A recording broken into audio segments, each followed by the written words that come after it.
نو د داګرو ذمہواري خو موږ نه اخیستلی سو نه په موږ پورې اړه لري نه موږ ته یې لارې لاجې بندي کړي دي دغه یې سړی نه سي راوښتلی.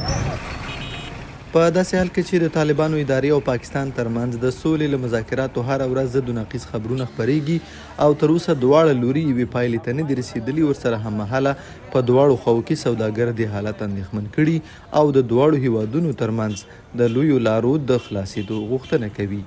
د طالبانو او پاکستان ترمنځ د پیښ شوي کړکېچ د حل لپاره د سولې خبرې د ترکیې په منځګړیتوب د دغه هیواد په استانبول کې روانې دي. تېره ورځ پاکستانو چارواکو ویلي چې دغه خبرې ناکامې شوي، خو نن بیا د دغو خبرو د پیلېدو احتمال ښودل شوی دی. افغانان وایي روان کړکېچ او تړلو لارو سوداګري زیانمنه کړې ده.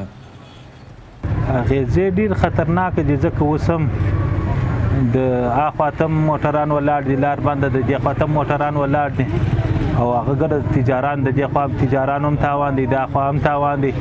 تقریبا هغه د اټکل سوی د $1 میلیون دې خواته تاوان دی، $1 میلیون هغه خواته د ورځې دا تاوان دی. نو دا خو معلومه خبره ده چې په افغانستان کې چې دغه کیسې پیښېږي دغه کېږي، دا خو نو پر اقتصاد باندې کمزورتیا راځي، روان باندې کمزورتیا راځي، کاروبار درېږي. اوس دا کاروبار درېدلی دی، وختچیم کاروبار ولاړ اوس هم درېدلی دی. نو دا خطر د جنګ د امله درېدلی دی چې لارې بندې دي، دغه بندې دي، نه د دې خوا سره تامات څه نه دا خوا سره تامات څه بارډران هر څه بند دي. نو دا باید دوی چې لار ورسره ویې نه سي، دوی دغه کښېننې خبرې ورسره ونه کړي، تړون ورسره ونه کړي، نو دا معلومه خبره ده چې کار خرابېږي.